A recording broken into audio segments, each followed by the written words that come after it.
What's going on, guys? Okay, so a few subscribers from my last week's episode review of Akame Got Killed told me I should start reading the manga because from here on out it's going to be like filler and they skipped a lot. And I did, and I'm all the way caught up now, and let me say some epic shit has happened.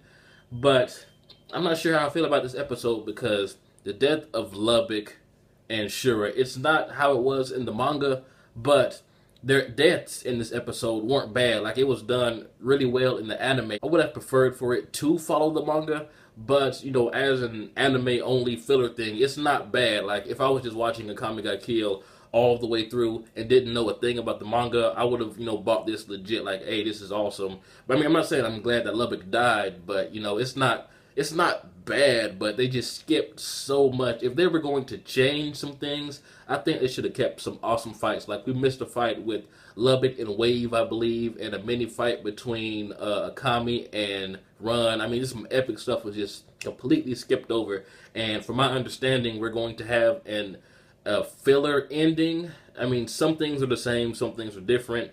But I'm just telling you, as a manga reader's perspective, this episode was kind of, I'm not sure. But from the anime watching perspective, this episode was awesome. Lubbock is a badass. He went out like a G, yo. And just seeing him do that Staz from Blood Lad, this heartburst thing again was epic. And by the way the episode was going, I thought Lubbock was done, man. I thought Shura had him because, I mean, we already established that this is filler, so anything could happen. But I am glad that he actually took out Shura before he got taken out himself. And the biggest disappointment in Lubbock's death in this episode is in the manga. I'm not going to spoil how he died, but, you know, go ahead and read it for yourself. But when he was dying, there was more emphasis on how much he cared about Legenda and how much he wanted to do right by her. I mean, to the point where he even saw her standing over him as he was laying there dying, and he even said, "Legenda, did I do okay?" I mean, God, that it was more emotional.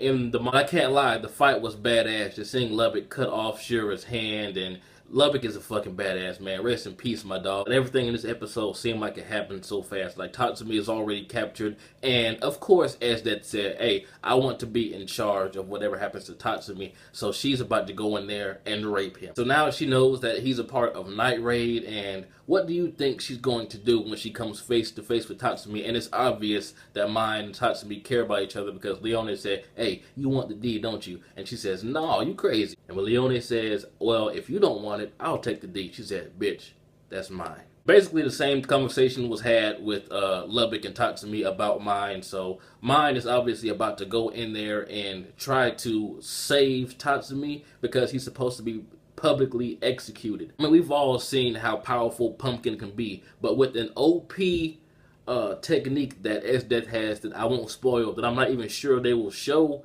in the anime now, there's no way Mine can stop that. I mean, this chick can freeze more than just water. So I'm very interested to see how this will play out and how the filler ending will end. I'm not going to keep comparing the anime and the manga every review. I just want to let you guys know because I am going to start reviewing the manga and I have caught up with it. But what sucks the most is the fact that Lubbock would have come out on top if that woman did not stab him in the back. Because, I mean, I can understand where she's coming from about wanting to save her parents, but I mean, really, this guy just cut your throat. Do you honestly think that you're trying to help out this guy and he cut your throat? You think that he's going to let your parents live? Like he said, he already killed them. I would have suspected that from the get-go if I was her.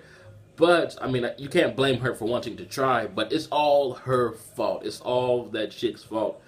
Man, Lubbock should have just cut off his head right there, in my opinion. I mean, fuck that intel shit. But anyway, I do like this variant of Lubbock's death. I mean, it just shows how powerful he is. Like in the manga, he really did not stand a chance against his opponent. He got straight up slaughtered. And I like how in the anime they gave him a fighting chance. It made it look like he had the advantage and he was just killed by some bullshit. So I appreciate that he went out like a G. I mean, not saying he didn't in the manga, but it's just something about Lubbock killing someone before he died than him to just be slaughtered in the manga. I mean, sometimes we just have to remember that the manga is manga, the anime is anime. Although the anime is an adaptation of the manga, they always have the right to do whatever they want with the anime. So if you want the manga experience, read the manga. If you want the anime experience, watch the anime, or do both and see just compare which one you like better, because I mean, at the end of the day, that's all we have. Really. I mean, we already know what's going to happen in the manga, so seeing a different version, like an alternate universe of the same story playing out, really isn't a bad thing. It's like you're getting the same series but something different, like a what if scenario. Or if you're more of an anime person, you can see it like, hey, the anime is the legit canon in your head, and just read the manga, and that can be your alternate universe. But I enjoyed both versions of this episode. I just wish the anime didn't skip so much, or if it did skip that much, it should have made it up with more epic stuff, or more epic filler stuff. It's official, Tatsumi is about to get raped by SDAF. It's about to be a very loving rape, that like she's so happy to see him, or she's going to be so upset that he's in Night Raid and she's going to rape him very, very violently. But like I said, I just had to go on that rant about the anime and manga because so many people are complaining about it. It is disappointing in a way, but then again, I did enjoy this episode. So my other reviews won't contain this rant, so rest assured, I just had to get it out of the way. But anyway, this has been jbDAuchiha. Like, comment, subscribe. What is mine going to do against SDAF? I mean, really, I'm just so anxious to see how this anime does that. But anyway, I'm out.